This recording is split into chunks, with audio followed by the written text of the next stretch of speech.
গল্পটি শুরু হয় একটি মেয়ে বাণী বত্রার সাথে, যে তার পরিবারের সাথে আদালতে তার প্রেমিক মহেশ আইয়ারের জন্য অপেক্ষা করছে। আজ বাণী ও মহেশের বিয়ে হওয়ার কথা ছিল, কিন্তু তখনই বাণীর ফোনে মহেশের কল আসে। সে বলছে যে সে স্যান ফ্রান্সিসকো যাচ্ছে, সে পদোন্নতি পাচ্ছে। এটি শুনে বাণী খুশি হয়ে বলে, এটা তো ভালো খবর, তুমি যদি আমাকে আগে বলতে আমি বিয়ের তারিখ পিছিয়ে দিতাম। কিন্তু মহেশ বলে, আমি আর কখনো ফিরে আসব না, আমি অন্য কাউকে পেয়েছি। এটি শুনে বাণী জান হারায়। এরপর দৃশ্য 6 মাস এগিয়ে যায়। বাণী এখন হতাশায় ভুগছে, কিন্তু তার পরিবার তাকে খুশি করার চেষ্টা করছে। বাণী একটি চাকরির ইন্টারভিউ দিতে যায় এবং সেখানে সে তার জুতোর ফিতে বাঁধতে থাকা একটি ছেলেকে দেখে। বাণী তার ডায়েরি সেখানে ভুলে অফিসে চলে যায়, যা সে চলে যাওয়ার পর সেই ছেলেটি তুলে নেয়। বাণী এই কোম্পানিতে একজন লেখক হিসেবে ইন্টারভিউ দিতে এসেছিল।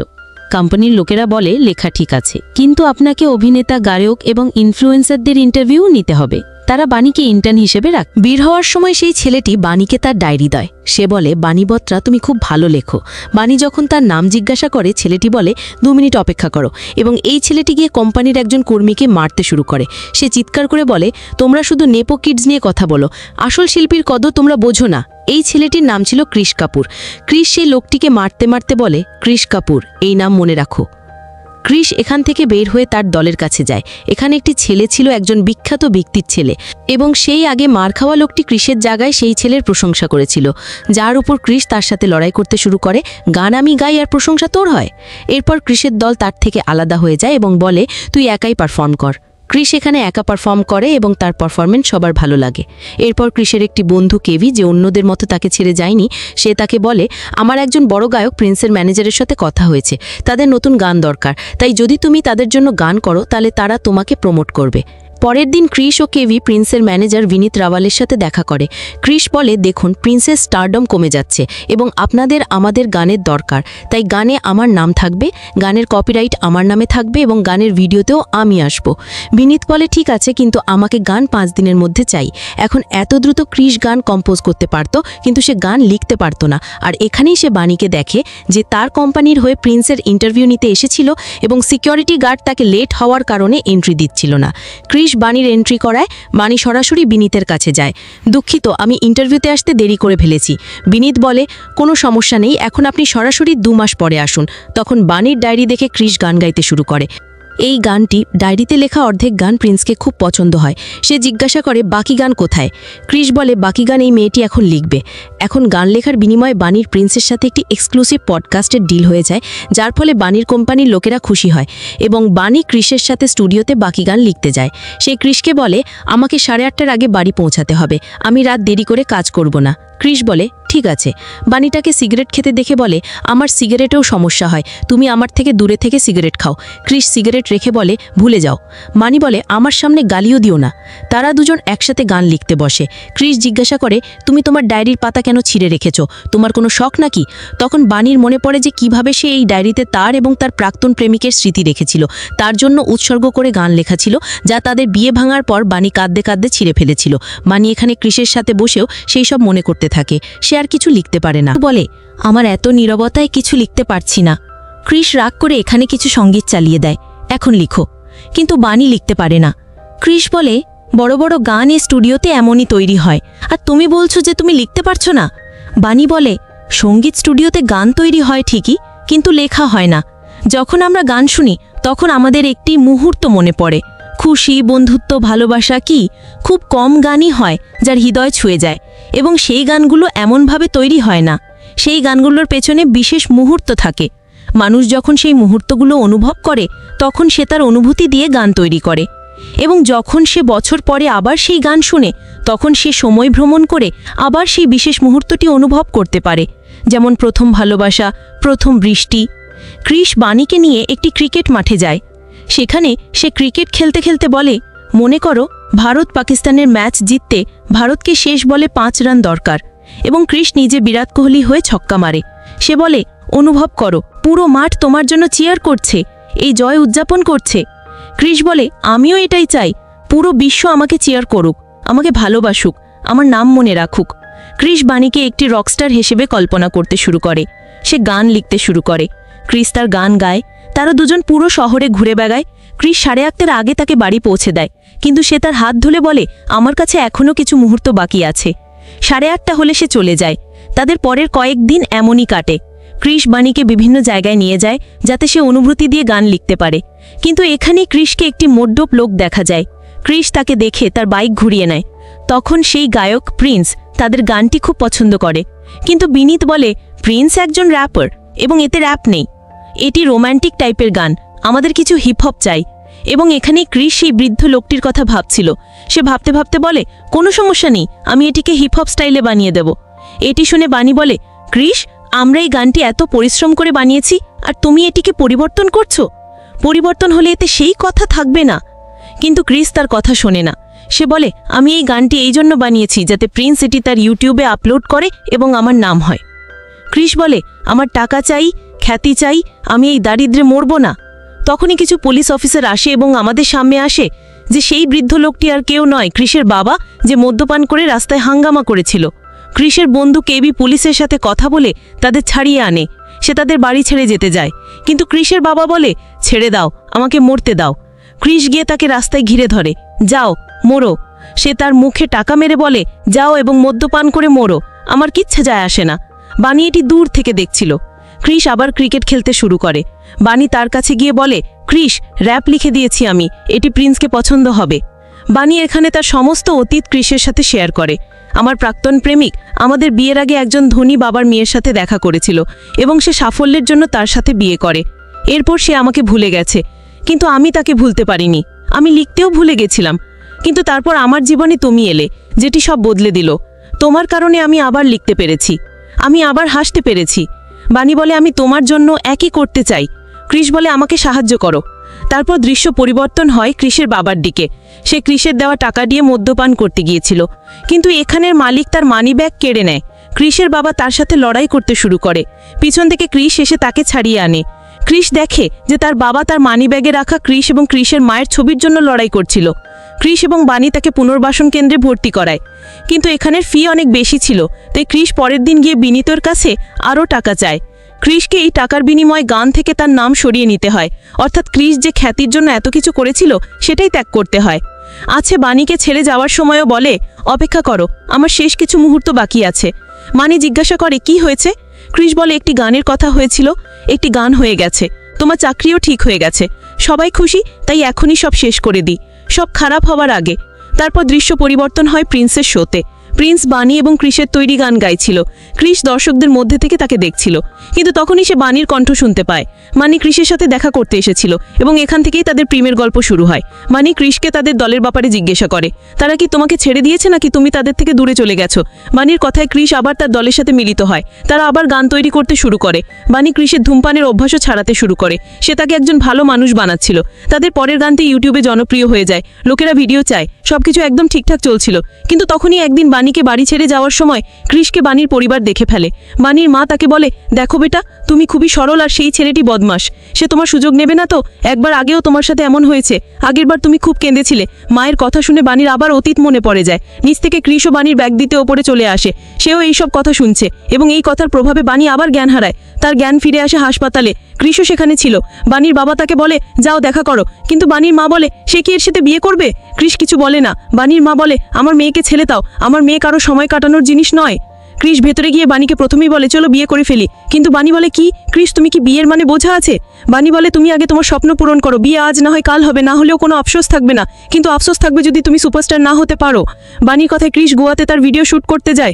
সেখানে ক্রিসের 500-এর বেশি ভক্ত তার জন্য অপেক্ষা করছিল। তারা জনপ্রিয় হয়ে গেছে, তাদের গানের ওপর ইনস্টাগ্রাম রিলস বানানো হচ্ছিল। প্রিন্সের ম্যানেজার বিনীত ক্রিসের দলকে সাইন করতে এসেছে, কিন্তু তখনই বানির একটি ডাক্তারি পরীক্ষায় দেখা যায় যে বানি জিনিসপত্র ভুলে যাচ্ছে। সে আজকে তারিখ জানে না, তার ছোট ভাইয়ের বয়স মনে নেই, কিছুক্ষণ আগে বলা কথাও মনে করতে পারছে না। এই বয়সে এই রোগ খুবই বিরল, তার অ্যালঝাইমার হয়েছে। ডাক্তার বানিকে বলে, আপনাকে সবাইকে এই সম্পর্কে জানাতে হবে, ধীরে ধীরে আপনি আরও বেশি জিনিস ভুলে যাবেন, মানুষজন ভুলে যাবেন। বাড়ি ফেরার পথে বানির সাথে ক্রিসের দেখা হয়। ক্রিস তাকে বলে, বানি, সেখানে আমার এত ভক্ত ছিল, কিন্তু আমি খুশি ছিলাম না, কারণ তুমি সেখানে ছিলে না। সে বলে, বানি, আমি আগে থেকেই ভালো গায়ক ছিলাম, কিন্তু ভালো মানুষ তুমি আমাকে বানিয়েছ, আর আমি তোমাকে চাই চিরকালের জন্য। কিন্তু বানি ক্রিসকে তার রোগের কথা বলতে পারে না, সে তার পরিবার থেকেও এই কথা গোপন রাখে। তখনই তার অফিসে মহেশ আইয়ারের প্রবেশ ঘটে। মহেশ বাণীর কোম্পানি কিনে নিয়েছে। সে তাকে কোম্পানির পার্টিতে ডাকে এবং এদিকে ক্রিশও তার কনসার্টের জন্য বাইরে যাচ্ছিল। সে বাণীর সামনে তার ব্যাগ প্যাক করে, কিন্তু বাণী রেগে উঠে তার ব্যাগ আবার প্যাক করতে শুরু করে। তোমার বের হতে হবে, আর তুমি ব্যাগ প্যাক করোনি? ক্রিশ বলে, বাণী, আমরা ব্যাগ প্যাক করে ফেলেছি। সে যাওয়ার সময় জিজ্ঞাসা করে, কিছু হয়েছে কি? বাণী কথা এড়িয়ে যায়। সে এখান থেকে তার কোম্পানির পার্টিতে চলে যায় এবং এখানে মহেশ তাকে ফ্লার্ট করতে শুরু করে, যার কারণে বাণী এটাও ভুলে যায় যে সে এবং মহেশ আলাদা হয়ে গেছে, তাদের বিয়ে ভেঙে গেছে। তার মনে হচ্ছিল যে তারা এখনও একসাথে আছে। সে মহেশকে বলে, আমাদের বিয়ে হতে চলেছে। মহেশ হাসতে শুরু করে, আমাদের বিয়ে কেন হবে? বাণী এটি শুনে বিভ্রান্ত হয়। সে তার হাত ধরে ফেলে। বাণী তার রোগের কারণে রেগে যায় এবং তখনই মহেশের স্ত্রী চলে আসে। মহেশ সিকিউরিটিকে বলে বাণীকে বের করে দেয়। বাণী যাওয়ার সময় তার ব্যাগ ভুলে যায়। তার ব্যাগে তার ফোন ছিল, যেটিতে ক্রিশ পিছন থেকে কল করার চেষ্টা করছিল। সিকিউরিটি গার্ড বাণীর ফোন তুলে নেয়। ক্রিশ তার ফ্লাইট ছেড়ে সেখানে চলে যায়। সে বাণীর ব্যাগে রাখা তার রিপোর্টও দেখে ফেলে। এদিকে বাণী ক্রিশের মতো ক্রিকেট খেলছিল। ক্রিশ এসে তাকে ক্রিকেট খেলতে শেখায়। বাণী বলে, তুমি জেনে গেছো তাই না? বাণী কাঁদতে শুরু করে, আমি সব ভুলে যাব, আমি নিজেকে ভুলে যাব, আমি তোমাকে ভুলে যাব। আমার কারণে তোমার ভবিষ্যতের কি হবে, ক্যারিয়ারের কি হবে? ক্রিশ বলে, ভবিষ্যৎ আমার ল্যাংটা, আজ আমি শুধু তোমাকে দেখছি এবং এই মুহূর্তে তুমি আমার সাথে আছো। সে বলে, সবচেয়ে বেশি কি হবে? তুমি জিনিসপত্র ভুলে যাবে, স্মৃতিগুলো ভুলে যাবে। তুমি একটি ভুলে গেলে আমরা 1000 বানাবো। বাণীর পরিবারও তার রোগের কথা জানতে পারে। ডাক্তার বলে, তাকে কোনো শান্ত জায়গায় নিয়ে যান। বাণীর বাবা মা ঝগড়া শুরু করে যে কে তাকে নিয়ে যাবে, কিন্তু শেষ পর্যন্ত বাণীর সাথে ক্রিশ যায়। যাওয়ার সময় বাণীর মা বাণী এবং ক্রিশকে দই চিনি খাওয়ায়। তারা দুজন আলিবাগে গিয়ে উপভোগ করে। ক্রিশ বাণীকে খুশি রাখছিল, কিন্তু এক রাতে ক্রিশের কাছে কেভির ফোন আসে। সে তাকে দেখায় যে মানুষ কত ভালোবাসছে, কিন্তু দলের প্রধান গায়ক অর্থাৎ ক্রিশ সেখানে নেই। ক্রিশ বলে, কোনো সমস্যা নেই। সে কেভিকে বলে, আমার কাজ আছে, আমি কোনো ক্রেডিট ছাড়াই প্রিন্সের জন্য আরও একটি গান করে দেব, আমার কিছু টাকার দরকার। বাণী এটি শুনে ফেলে। সে বলে, তুমি আমার জন্য তোমার কেরিয়ার নষ্ট করো না, যাও এবং শো করো। এখানে ক্রিশ বাণীকে সায়ারার সম্পর্কে বলে। সায়ারা মানে আকাশের তারার মাঝে একটি ভ্রমণকারী তারা, যা কিছু পেতে ছুটছে। বাণী বলে, ক্রিশ, তুমি আমার সায়ারা, এবং যখন একদিন আমি সব ভুলে আকাশের দিকে তাকাবো তখন তুমি সেখানে অবশ্যই দেখা দেবে। বাণী বলে, প্রতিশ্রুতি দাও তুমি সফল হয়ে একটি তারা হবে। বাণী ক্রিশকে নিয়ে শোতে পৌঁছে যায়। বাণী এখানে ক্রিশের বাবাকেও ডেকে এনেছিল। ক্রিশ নার্ভাস ছিল, লোকের আমার গান পছন্দ হবে তো? বাণী বলে, কোনো সমস্যা নেই, আমি তোমাকে দেখব, আমি তোমার জন্য চিয়ার করব, কেউ তোমার নাম নাও নিক, আমি নেব। ক্রিশ শো করতে চলে যায়। বাণী তার ভিডিও বানাতে শুরু করে। কিন্তু এখানেই বাণী মহেশকে দেখে। তার কোম্পানি এই শোর স্পন্সর ছিল। মহেশ বাণীর সাথে দেখা করতে এগিয়ে আসে এবং বাণী আবার সব ভুলে যায়। সে আবার অতীতে চলে যায়। বাণী মহেশের সাথে সেই মিষ্টি মিষ্টি কথা বলতে শুরু করে যা সে ক্রিশকে বলেছিল। ক্রিশ এদিকে ভিড়ের মধ্যে বাণীকে খুঁজছে। সে বাণীকে কোথাও দেখতে পাচ্ছে না, কারণ মহেশ বাণীকে পাশে নিয়ে গেছে। সে বাণীর সুযোগ নিতে চাচ্ছিল, কিন্তু তখনই ক্রিশ সেখানে চলে আসে। ক্রিশ বাণীকে তার দিকে ডাকে, কিন্তু বাণী তার দিকে যায় না। তখন ক্রিশ মহেশকে মারতে শুরু করে। বাণী ক্রিশকে ছুরি দিয়ে বলে, তাকে ছেড়ে লাও, আমি তাকে ভালোবাসি। বাণী ক্রিশের হাতে ছুরি মারে। ক্রিশ তবুও তাকে ধরে বোঝায়। সে তাকে ফিরিয়ে নিয়ে যায়। ক্রিশের বাবা তার ক্ষত পটি বাঁধতে বাঁধতে বলে, বেটা, আমি তোমার মায়ের চলে যাবার পরে নিজেকে নষ্ট করে ফেলেছিলাম, তুমি তোমার ভালোবাসার জন্য নিজেকে ধ্বংস করো না। এরপর পরের দিন বাণী উঠে মনে করে যে আজ ক্রিশের কনসার্ট। ক্রিশ বলে, কনসার্ট হয়ে গেছে বাণী, তুমি খুব উপভোগ করেছো। এখানে ক্রিশ দুঃখিত হয়ে বাঁশি বাজাতে শুরু করে। বাণী বলে, কিছু তো হয়েছে, তুমি এমন কোন মুহূর্ত কাটিয়েছো যা আমি জানি না? ক্রিশ বলে, আমার একটি বন্ধু ছিল, সে সবসময় রেগে থাকতো, জীবন নিয়ে হতাশ ছিল, কিন্তু তারপর সে একটি মেয়ের সাথে দেখা করলো যে তাকে ভালোবাসা দিল। সেই ছেলেটি তাকে ভালোবাসলো, কিন্তু এখন সেই মেয়েটি খুব দূরে চলে যাচ্ছে, যেখানে সেই ছেলেটি চাইলেও যেতে পারবে না। বাণী বলে, আমি তোমার বন্ধুর জন্য গান লিখব, তুমি বানাও এবং তোমার বন্ধুকে বলো যে এই গানটি তার গার্লফ্রেন্ডকে শোনাও এবং বলো যে এটি তার জন্য, এবং তার গার্লফ্রেন্ড এই গান শুনে যেখানেই থাকুক না কেন তার কাছে ফিরে আসবে। এখানে বাণী ক্রিশকে বলে, আই লাভ ইউ, কিন্তু সে বলে, আই লাভ ইউ মহেশ।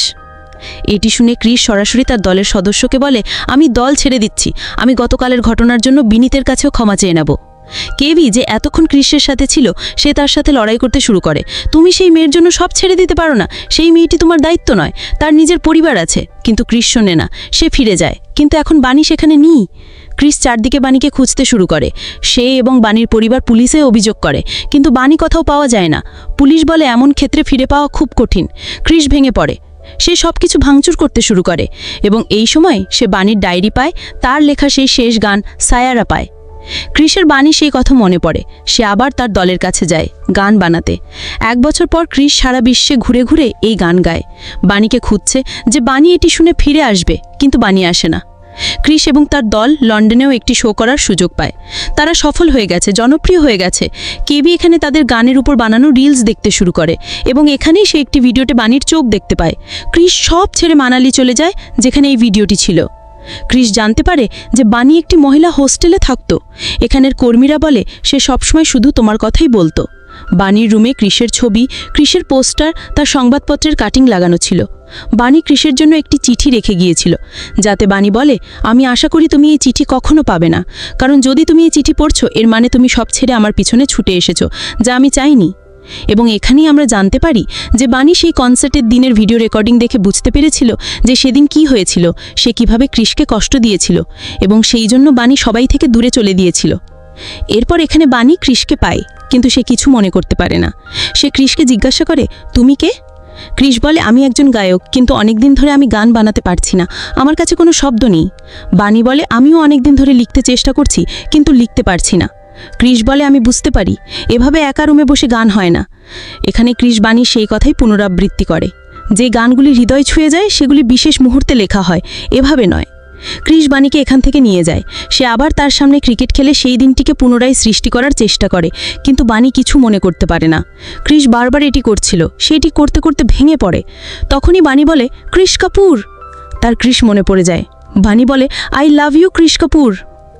তারা দুজন এখান থেকে ক্রিসের কনসার্টে যায়। বাণী এবং ক্রিস বিয়ে করে। এখন বাণীর ডায়েরিতে তাদের দুজনের স্মৃতি আছে। এবং এইভাবে বন্ধুরা, আমাদের এই গল্প এখানেই শেষ। আপনি এই ব্যাখ্যাটি কেমন পছন্দ করেছেন আমাদের কমেন্ট করে জানাবেন।